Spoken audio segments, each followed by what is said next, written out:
Check 1, 2. Go! Curious about real estate? Yes! Then you've come to the right place. Get the knowledge you need. Get over the fear and get started. This is the Michael Quarles Real Estate Show with your host, Michael Quarles.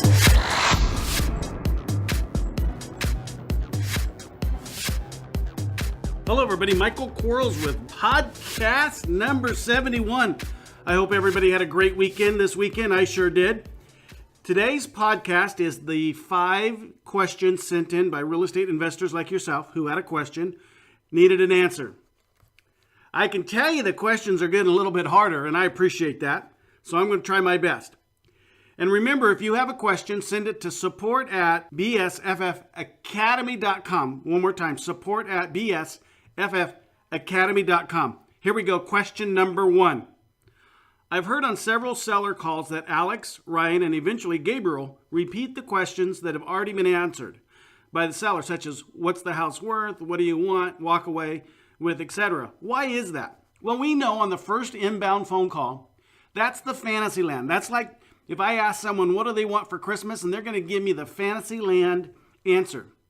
I know on subsequent calls, they're going to give me more correct answers. And a lot of times, the Ryan and Gabriel, they're more confirming what they think they know. Keep in mind, our CRM system saves all the answers, and all of the questions that were asked on the Alex script actually transfer automatically to the Ryan script, so they already have the answer, but it's important that the seller says it again. Just like when we go out to the house and we ask them, how did you happen to hear about us? Well, we already know how they happen to hear about us because they tell us that they received a postcard. I have that in my information. I'm just going to ask it again. And sometimes sellers will have said something different when I get out there at the house than they would have on the original calls. And that's okay. I'm not going to say, hey, well, you said you got a postcard. Why are you saying you saw my billboard kind of thing? Not going to do it. I just want to bring up to the seller one more time why they chose me to buy their house. And re-asking the question is a powerful way to do that. So great question. Question number 2. How should I be tracking my leads? I have a couple of lists that I have mail merged in Excel that I've been using so far. With only 2 rounds of direct mail campaigns, it's been fairly simple to track. But things progress. I can see lead tracking becoming cumbersome. I am also in the stage where I need to follow up with sellers who I've spoken to them multiple times and like to be able to track the feedback from each call as well as have some tracking when the next call is due. Well, 2 ways we handle this. The coaching students, part of the coaching program is they get an Excel that's been formatted so it actually says, today's whatever day is, and if they go to that sheet, if it's today and they were supposed to call back that person today, that area shows up as green, so they can call that seller back. So they call them back 15, 30, 60, and 90. And then they can keep all their record, all their phone numbers and their contacts and the day they called and all that kind of good stuff. It's a pretty easy way to keep track. Now, if the question was, Mike, what do you do? Well, keep in mind, guys, I get hundreds of phone calls. So we couldn't use the Excel spreadsheet format, so I use 3 services. I use Infusionsoft. It's a CRM, pretty powerhouse. Kind of pretty much overboard for what it does, but what we do with it, it works great. So all the calls that come in, that is where my Alex and my Ryan scripts are held. So they call in, phone rings, we see it, we go to the Alex script, and then on follow-up, it's going to go to the Ryan script. So we're grabbing all of their information inside of our CRM, which is our scripts, but then we have what we call campaigns. So our campaigns, once we hit enter on the script, the campaign is launched to automatically tell the specific person, the specific Alex or the specific Ryan, what days to follow up. As an example, if we don't make an offer, then Alex is going to have a little, when they go to their computer, it's going to say, hey, call Bob on 15 days. And if this was 15 days later, there it is. There's Bob's information. And 30 days, 60 days, 90 days. If it's a Ryan script, when they hit enter, it's going to tell them to call them back at 3 days, 5 days, and 10 days. But Alex is still going to call them back. The only time that we remove the callbacks is when we re-tag our prospect and put them on as a prospect that we've bought from or we're under contract from. So I use Infusionsoft CRM for that. I use Ring Central. I'm really big on Ring Central. Every piece of marketing has a different phone number. It all filters into the Alex call systems and the Ryan call systems. Everything is recorded. So every time a seller calls us, it says this call's being recorded. Every time a Ryan or an Alex call back a seller, it says this call's being recorded. So everything is getting recorded.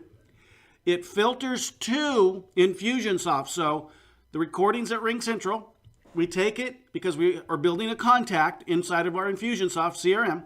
That call is placed there so we can listen back to it at a later date. And then I use Box.com, which is a web-based, from anywhere kind of concept that you can store all of your files. So we have a backup file of all of the properties that we've made offers on and all of the calls on those properties, and then all of the disclosures, all the contact forms, all the just guts of the stuff. So we're using 3 different things fairly seamlessly. It works really, really, really well. And I'd invite anybody that's in California, any of the coaching students that want to come down and actually see our system. Now you have to sit in the desk. You got to sit in the Alex desk and you got to sit in the Ryan chair. And besides learning a lot of stuff about talking to sellers, you can see the system working. Great question, though. I hope my answer helped. Thanks for listening to Buy, Sell, Fix, Flip. We'll be right back. Are you running out of leads? It's time you tried Yellow Letters at yellowletters.com. Get motivated seller leads through yellow letters, postcards, zip letters, typed professional letters, greeting cards, door hangers, and business cards. Yellow Letters is a full-service marketing company created with your success in mind. Get the personal attention you need to get your direct mail campaign started and get in touch at yellowletters.com. And we are back in 3, 2, 1. Question number 3.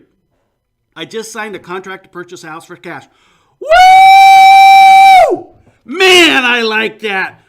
What are my next steps in regards to processing the transaction correctly? Well, the first thing that you've got to do is you have to have a closing company or an escrow company. You've got to meet your seller down there and get that memorandum of contract notarized and open up your closing or open up your escrow.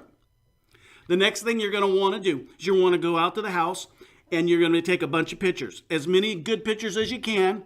You're going to call your real estate broker, real estate agent, real estate professional. You're going to get that property on the MLS as soon as possible. And unless it's a buy and hold, then you wouldn't need that.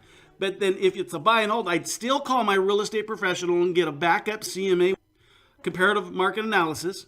I might even do a BPO where I'm paying an agent to go out there and take me some interior pictures, exterior pictures, find out all the nitty gritty stuff that maybe a CMA wouldn't do.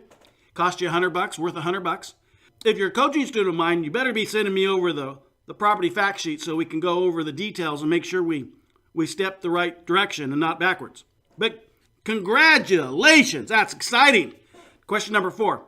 I've been getting a lot of hang-ups. Does this mean they're not motivated? Yes.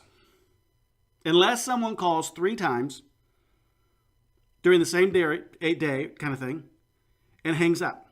If they call you 3 times, they're motivated. They just don't like answering machines. Now keep in mind, you're going to call everybody back anyway. So, hi, my name is Michael Quarles with I Buy Houses. I noticed you had called earlier, probably about a note I sent you regarding possibly having a house for sale. Did you have a house for sale? No, you didn't. Well, I appreciate you calling me, and if things change, please give me a call again. And if you happen to know anybody that's looking to sell a house, please give me a call or refer them to me. That's all it is. So the hang-ups are okay. We want to filter using our voicemail to find the motivated people and spend time with them. But if we have time left over, hey, the unmotivated ones are prospects. It's nice to touch them. It's nice to say hello. Just don't get in an argument match with them, okay? Be very polite. Thank them for calling and let them know you're here if they ever need you. Question number 5. My question is regarding buying a house over the phone. I have one owner who's motivated and lives in Florida, and I'm in Massachusetts. He's convinced me he needs to be there to sign papers and such. How do I make an appointment to get the deal done? Well, here's the deal. You're going to find a closing company in Florida. They're going to manage the entire process. He's going to go to that closing company, closing attorney, most likely, and he's going to sign all of his papers. They're going to email or fax you the papers that you need to sign, and you're going to get it back to them. So everything can be done over the phone. So it's pretty simple. If you're a coaching student, you can actually see the Ryan and the Alex scripts. We loaded them up for you, so you can actually see how we do this, all this stuff over the phone. And remember, we buy houses all across the country. We don't go out to houses and look at them. Everything's done via email, FedEx, and fax. Not a lot of faxing's done anymore, but the other two, yes. So just let him know you're going to have a closing. You're going to open up that closing the next day. You're going to make sure that you send to your closing attorney the memorandum of contract so he can get it notarized, and make sure when you sign a contract with your seller, you close your conversation by saying, tomorrow at 10 o'clock, I need you to go to this company. They'll be waiting for you. I need you to take your current driver's license or state ID with you so we can go ahead and start the closing. So we can start the escrow, open the escrow so I can go continue down the road and buy it from you. They're going to want what they call a statement of identity. They'll ask you to fill out some forms and to make sure that you are who you are, in case, a real familiar name like Smith or, Gonzalez in my area, that kind of thing. So if someone has a real common name, a statement of identity is going to help for that. And fall forward. Now, I have the 6th special question that wasn't on my daily podcast list of questions to ask. And it's because I erased it. Riley would not know that I had this question asked of me.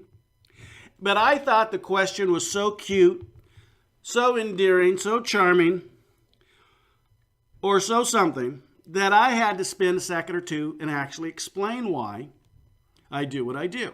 And here's the question. I'm going to paraphrase it since I don't have it in front of me.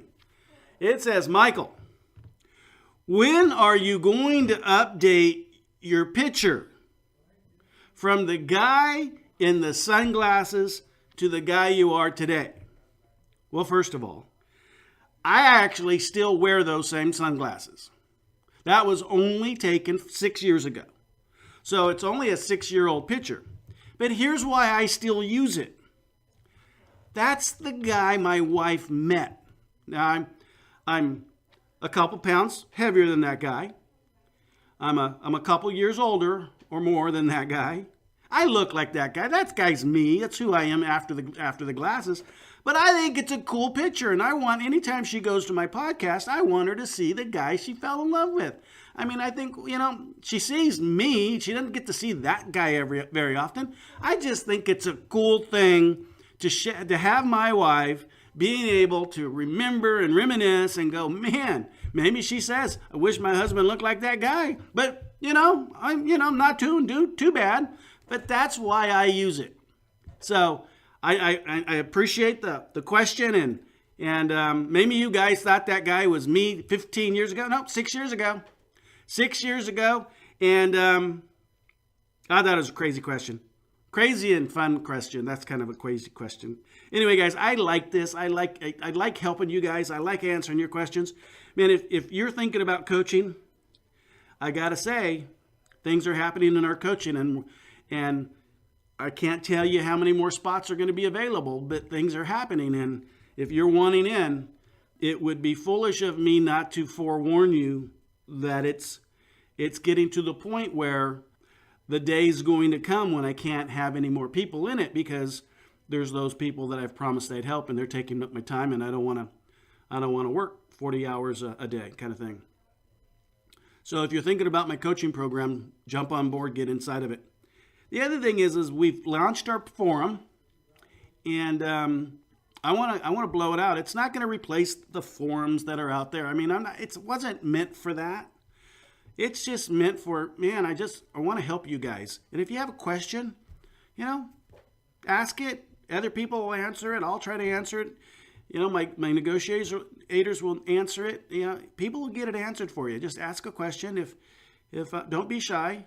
And I appreciate everybody that does everything they do. And don't forget to give me some references or referrals or recommendations on iTunes if you're so inclined and you like these things. And I'm going to stop talking. Everybody says I gab too much. I guess I've been gabbing. You guys have a wonderful day. Talk to you soon. Bye-bye. Thanks for listening to the Michael Quarles Real Estate Show. Get more info and stay in touch at michaelquarles.com.